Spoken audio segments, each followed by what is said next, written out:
Ano tayo yasan? Pugpak. Alam ko yan. Oo.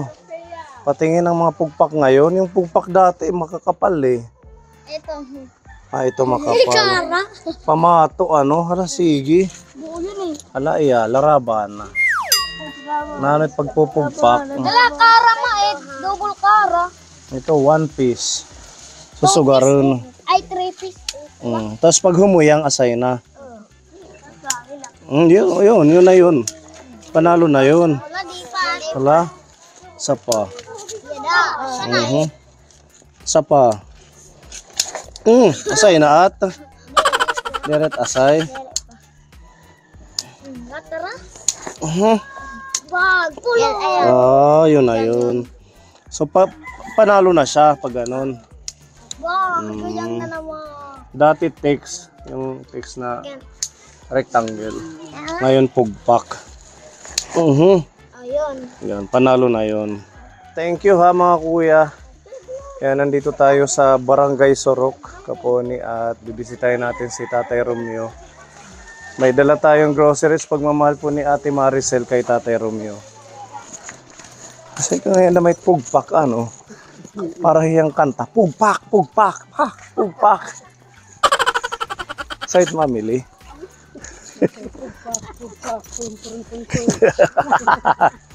Yung keratang kanta.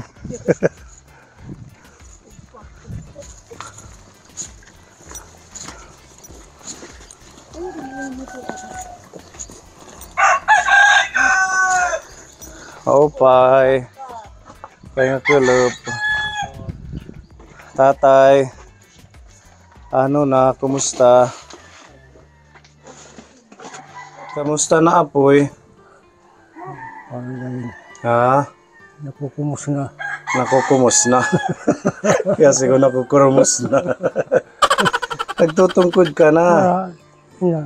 Bakit? Anong nangyari?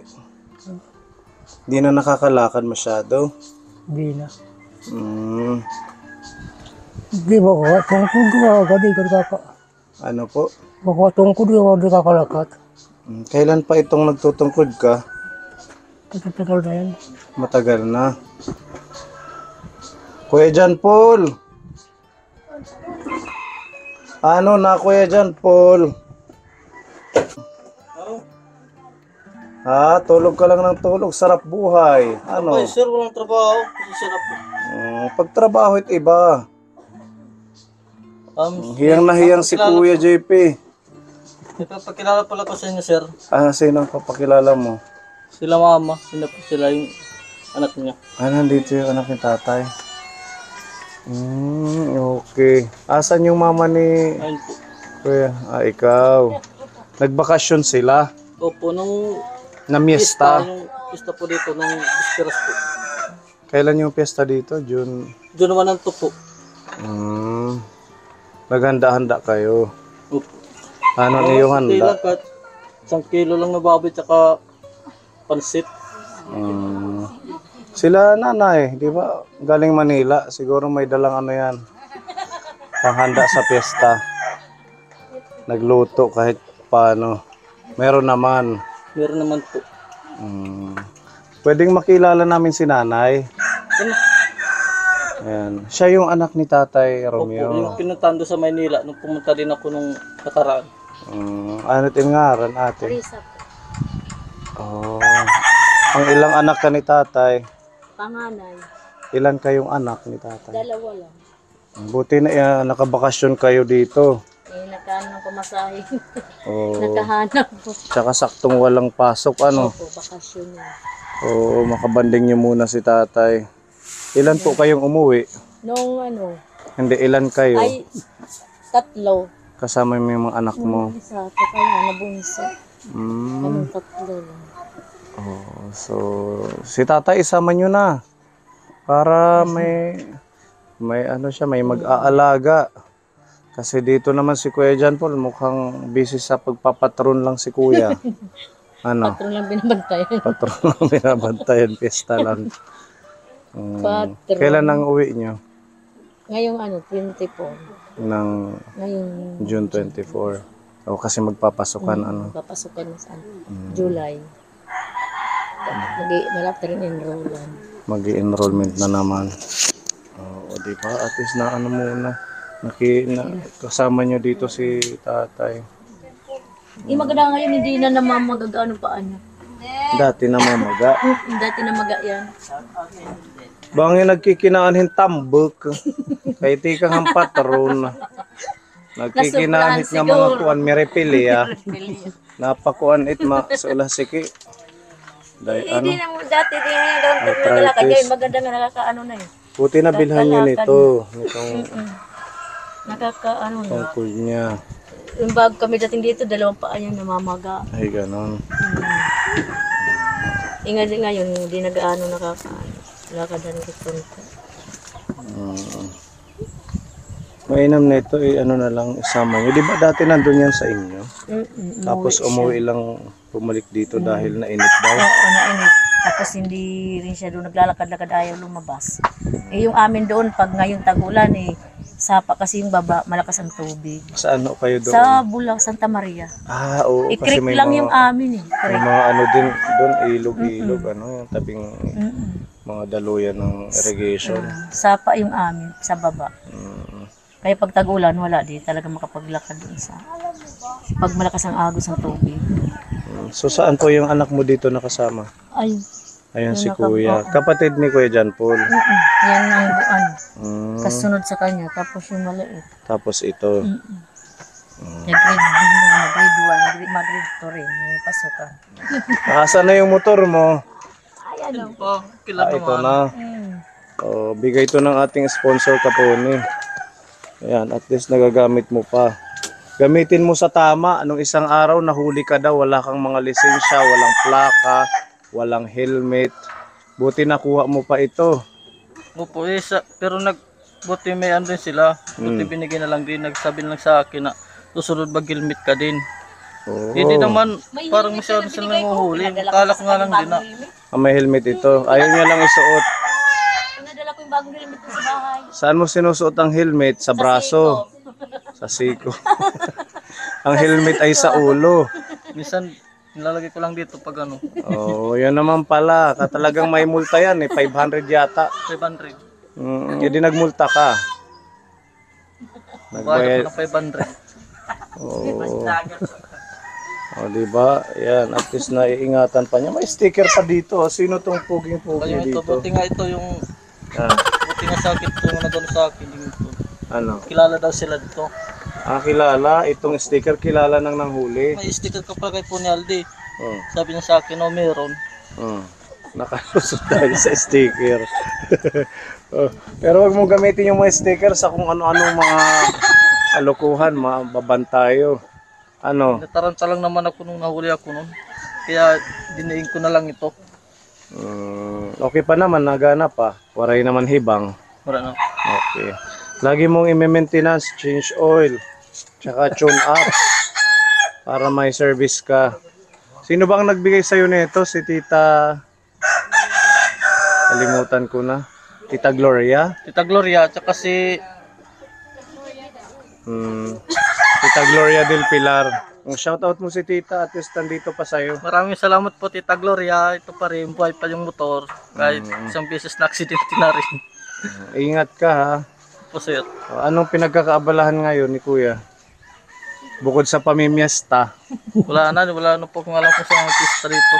Didi hakuan. Tabunan. Tabunan. May mga banderitas na naman. Tama ni ate. Alam mo ba, nagulat ako dito. Di ko nga rin alam, napupunta din si kila Tita Annalyn eh. Fiesta nila Olga. Nandun ito. Solo flight. Sabi ko, ang lakas ng loob ni Kuya. Talagang career ang pamibesta, ano? 61 na barangay, halos maubos ko na eh. Oo, talagang very proud ka pa dyan.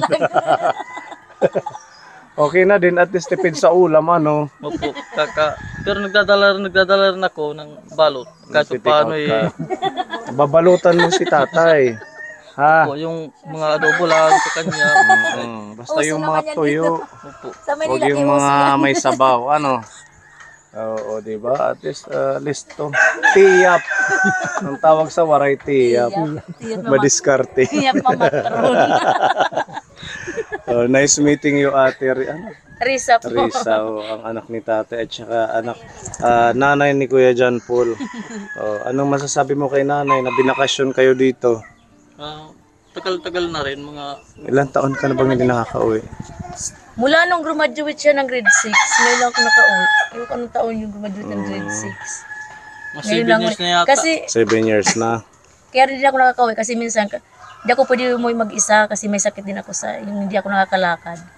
Kulang ako sa potassium, kaya uuwi ako. Saging, dapat magsasaging. Uuwi ako kasama ko yung anak ko.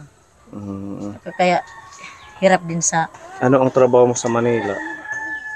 paano, kung may magpapalinis yung, maglinis ng bahay, kung may mapapasok ka, Ayun, yung ganun. tatawagan ka lang. Mm. Yun lang. Minsan may mga post ito. May mga hinanakit po sa inyo. Pag Ano ba hindi ang ko na- problema? pag hindi ko siya mabibigyan ng pera, hindi naman lagi may pera. Minsan binibigyan ko naman siya pag may pera ako. Yun ipupus niya ako ng ano. Nang may galit sa inyo. Huwag ganun, kuya. At saka ang laki ng katawan mo para manghingi kay nanay. Hindi maganda yun yung pipersahin natin yung nanay natin para manghingi ng pera tapos magpo-post ka sa online, sa Facebook. Ang makikita nila na ganun ka pala. 'Di ba? Dapat tayo, ikaw, kaya mo nang magtrabaho.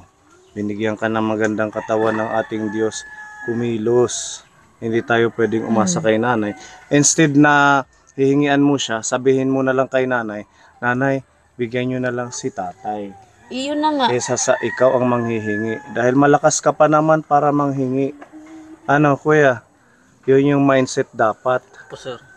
Kasi tayo ay malakas pa kesa sa Lolo Romeo natin. Okay? Ano yun, ate? Iyon na nga, minsan kasi pag hihingi siya nagkakataon, Wala ka inaatake rin ako ng paa ko. din. Ay, nabibili mo ng Oo, gamot. nabibili ko ng gamot. Miminti din ako ng gamot eh.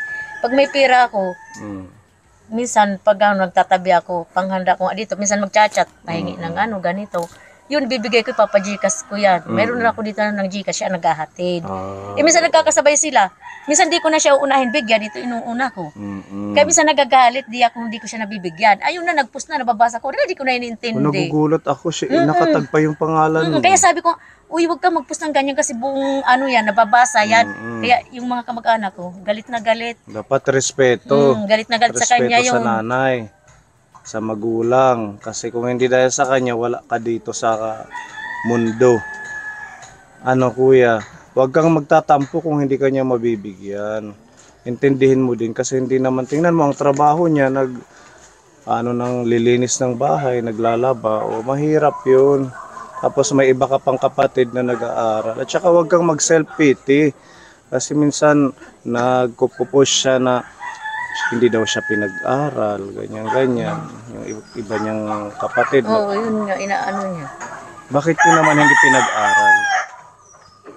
Kaya pinasabi niya papasok doon. Pag nandoon rin naman, di nakikinig. Minsan di siya matutulog sa bahay, di na uuwi. Kaya ganon. Kaya sabi ko, doon ka na muna kay tatay kung yun ang gagawin mo. Sa ibantayan mo muna. Yun, nag-aral yung isa, sabi ko. Yung balik sana, pag natapos yun, di naman siya nakikinig talaga, matigas talaga ang ulo. Kahit anong salita, kahit anong saway sa kanya. Na makurit na sulirahit kag-ana kay napagabait. Di ba iniwanan niya kami ng tatay nila? Sabi nga niya na Iniwanan kami noon. naghiwalay daw kayo. 10 taon yun, umalis, hindi nagpapadala. Kaya nung nagkasakit ako, di ako nakalakad, pinapunta niya ako doon, kaya pinadala ko pamasahe. Yun na yun, ilang taon din ako doon, nasa PGH lagi.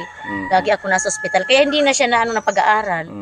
Kasi yung sa sakit ko nga, hindi ako makatayo. Ilan po silang magkakapatid? 3 na. 3. Saan po yung tatay nila? Hindi kayo okay Andoon na sa ngayon? Bulacan. Okay na ngayon, nandoon na. So at least nagkabalikan kayo.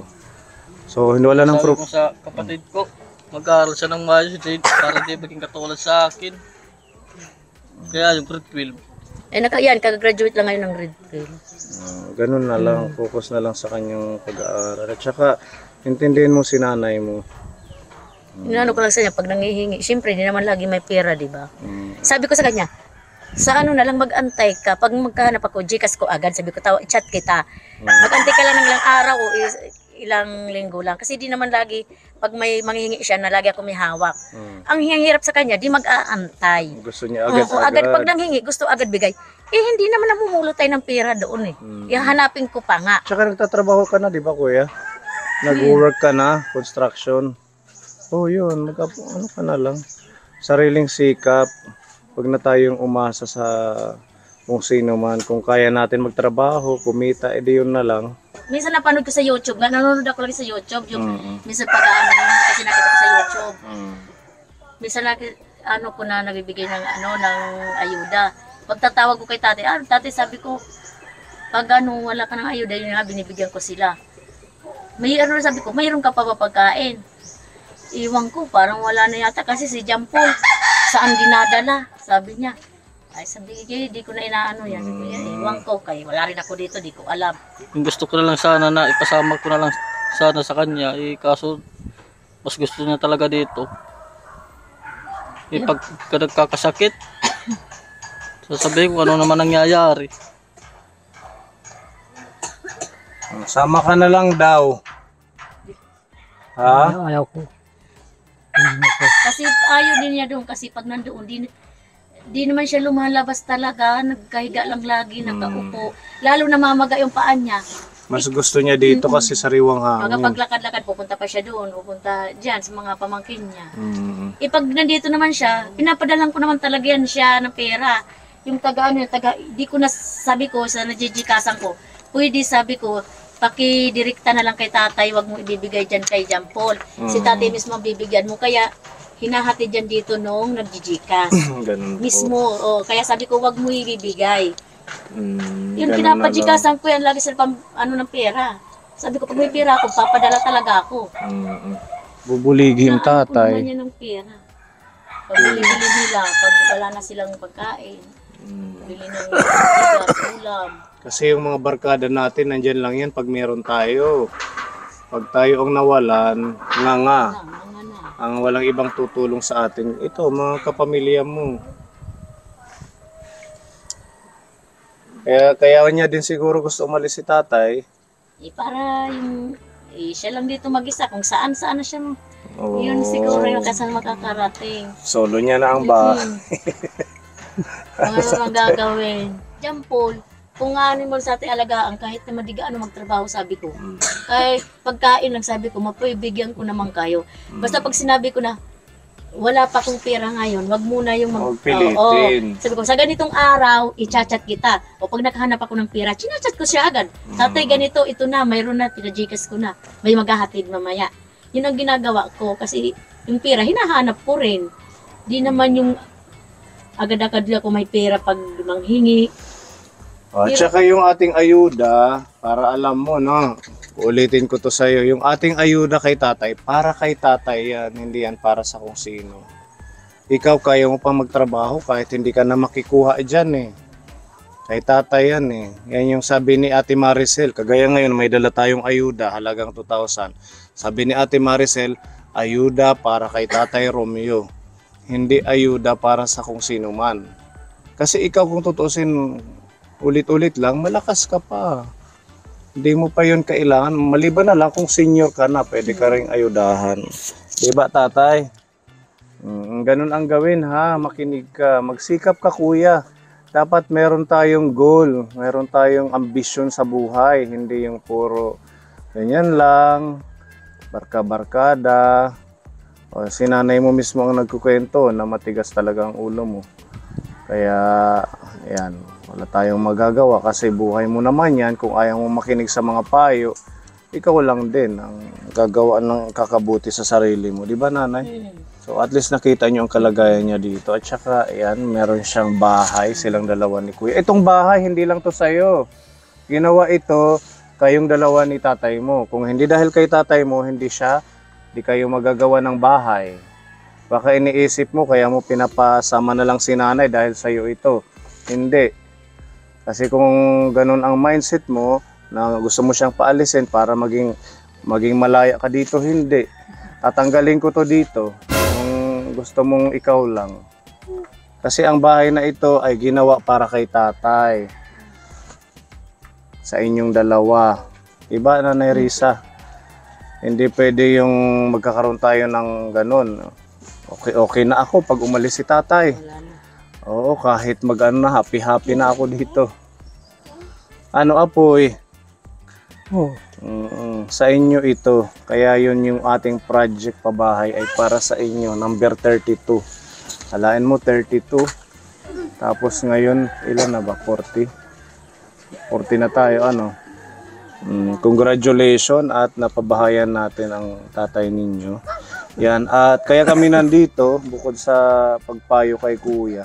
Si kuya naman pinapayuhan namin yan lagi. Napapanood ko talaga sa YouTube. Napapanood ko talaga Oo. na lagi siya pinagsabihan. Yan napapansin ko na sa kanya. Sabi ko, di talaga nag-iintindi. Sabi ko, Ayan, ito meron tayong ayuda. Yun nga si Ate Maricel nag-message sa akin kahapon. Bigyan ka daw ng 2,000 peso na groceries. Ayan, ito pinamili natin ng pagkain ninyo. Meron kayong 10 kilong bigas. At ito, lagay na lang natin sa upuan. O, tatay, meron kang mga biskwit pang snack ninyo.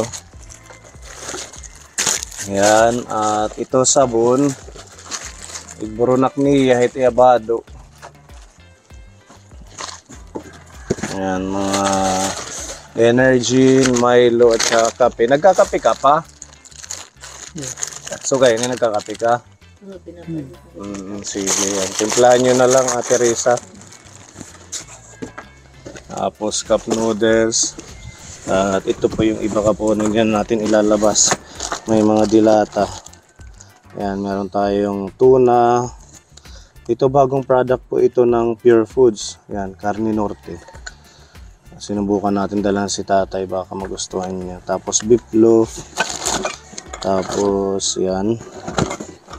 Ito naman mga sardinas, mackerel. Ayan, sutanghon. May noodles. Tapos udong miswa. Ayan, pwede itong lagyan ni tatay ng gulay. Maraming salamat po at Maricel. Bigay mo sa akin. Nandito naman si Ate Risa, at least maalalayan ka hanggang pag-uwi nila ng ng pagkain, kung ano man. Ngayon haiya siguro mga utan na ano, Yun nga. mga gulay. Ako bakit pag gulay, mahilig talaga yun sa gulay. Oo. Mula pa noon gulay talaga hilig niyan. Itimata na okay pa. Malabo na. Pero natanim edad. Sinta. San oh? Yung August, Ngayong August. 25 birthday niya. Yun ang ano naman yung kapatid niya, tsaka yung mga pamangkin sa ibang bansa. Magsusuporta din sila, tapos ako magtutulong-tulong sa ano nila sa pagkain. Lalo na ngayon kasi medyo Oo, mahina na yun siya. nga po. Kung nagpapakatino lang to, siya sana ang hahawak ng budget. Si Kuya John Paul. Opo. Ayaw naman magpakatino. Ang pera, baka mamaya ang pera, kung saan saan makarating. Kawawa naman yung isa. Dapat may ano kayo, Oo. mapagkakatiwalaan dito Mayroon. na... Yun Yun yung pinapadalan mo sa GCash. Doon po yan si kay Jinjin, yung teacher, yung graduate ng teacher. Yan ang ginaano ko sa Gcash. Tapos iaabot ka. So ganun din, kung bibigyan siya ng pera, yung magbabudget mamimili sa kanya yung wala. Mayroon kakausapin yung kapatid niya. Meron kayong kakausap. Mayroon na nag-usap-usap na sila. Oo. Yan ang Ganun na lang. usapan bago kami umuwi. Para naman hindi siya mahirapan. Ang ano sa kanya talaga, ang concern namin sa kanya noon pa, yung pagkain. Alam kong mahirap yung ano nila dito sa pagkain, pero yung basic needs talaga yung kailangan. At saka yung mag-check sa kanya kung ano nararamdaman niya. Yun nga po. Sige, tulong-tulong na lang Yun kayo. nga po. Kasi kami naman, kung meron talaga para sa kanya, kagaya na ngayon, pupuntahan namin. Pero hindi naman yan lagi. Kasi Kaya nga, kagaya ngayon, mahirap man yung sitwasyon ng ating channel. Hindi laging may nagbibigay. Kaya tayo talaga yan, yung mga kamag-anak, maggagabay at magbibigay sa kanya ng unang tulong para hindi siya mahirapan. Pero para sa akin, kung meron ng tagahawak, yun na lang. ayang, Kasi baka pagdating Kaya ng panahon, nga, kasabihin kahit anong ginagawa ko lang. So yun na lang daw, Ate Risa. Kuha na lang kayo ng tagahawak ng pera Oh, kay yun po, tatay. yun nga po. Okay, sige ha. Pagbuutan kuya ha. Advice light ha kag-anak. Okay, thank you po kay Ate Maricel dito po sa Blessings kay tatay. At yun, babalik-balikan na lang po natin siya kung meron po tayong papaabot sa kanya. Sa lahat ng mga kaponi natin, thank you sa pagmamahal sa mga seniors at hindi nyo po pag-skip ng ads sa bawat video and pag-share like po ng ating mga ina-upload na video araw-araw. Mabuhay po tayong lahat and God bless, to God be the glory. Bye-bye. Bye-bye tatay. Apa, Thank you Ate Maricel. Salamat po sa sponsor sa nagbigay sa tatay ko.